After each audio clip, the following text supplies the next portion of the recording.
Well, that's one of the big pieces that makes the response successful is that you have the interagency cooperation, you have interagency training that begins months and years before you have an incident like this. It's a sad situation that we have to prepare for.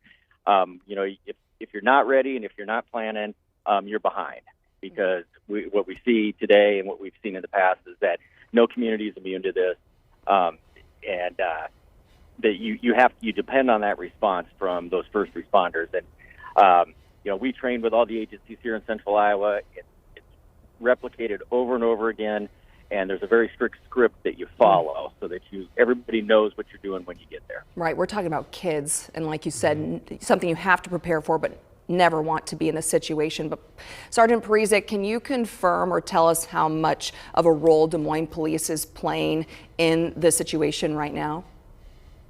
We reached out right away and offered whatever resources they need, so we don't have right now an actual list of that. I've been asked to provide some assistance. I'm going to do that.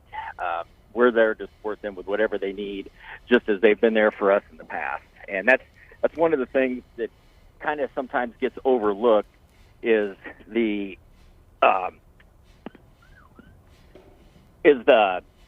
piece that you got parents that are first responders, and you have friends of these kids, particularly in small communities. So there's a response that is both head and heart, and we can guarantee you that there has been probably the swiftest response you can imagine, just like you've seen it when we have these types of incidents, unfortunately, in our communities. Paul, we know that the work together is so important on this, but we also know that a key part to something like this is everybody you see there on the screen is walking and looking for answers. The police, the parents want answers, the students want answers, the neighbors want answers. At the same time, talk about a law enforcement angle of wanting to provide that information as quickly, as smoothly as possible, at the same time making sure you have your ducks in the row so people aren't unnecessarily worried. That is a challenge for a police officer in a position like yours or the officers up there on the ground, isn't it? Yeah, it's a huge challenge. And Alex nailed it when she said you don't want to facilitate the spreading of false information or rumors. And it's just the nature of the beast that things that you learn right in the moment, you sometimes find means something different later. Or maybe something that you saw or somebody said they saw something isn't exactly an accurate representation of it. They may recall that, they may recall seeing something and that was their perception, but there might be a piece that they missed along the way. So the investigation is going to be huge, and we always ask everybody just be patient. We want to tend to families first and the victims first, and then we'll start going from there. There is a protocol, there is a procedure, and being careful with information.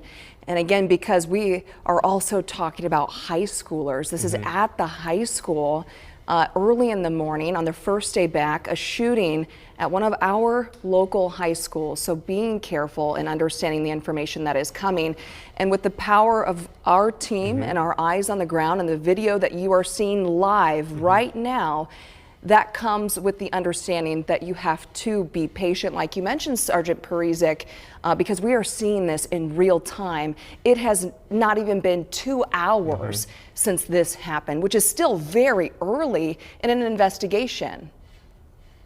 Yeah, and again, things are developing and they're going to move fast. If you can imagine the task in front of those first responders, their first is to go in there, take care of the shooter if that needs to be taken care of, get those victims help, and then you have to go through that entire school and make sure that you don't have maybe an unknown still there. So that has been ongoing. This has been a constant process. Sergeant, you're cutting out just a little bit, but if possible, we want to talk about how different agencies practice work together. Unfortunately, this is a situation we've seen play out across the country, and every situation is a little bit different. That being said, once you go through all these situations, whether they are in Uvalde, Texas, or out in Connecticut, or down in Florida, wherever the situation is, or unfortunately here in Central Iowa, there are lessons to be learned each time. Talk about that sharing of information in the aftermath and how that goes to perfecting and getting a response better when something like this unfolds, because no one could have predicted this happening today. At the same time, when you practice this, you have to be ready to know how to respond on every shift in every community, right? Absolutely, and that's one of the things that came out of Columbine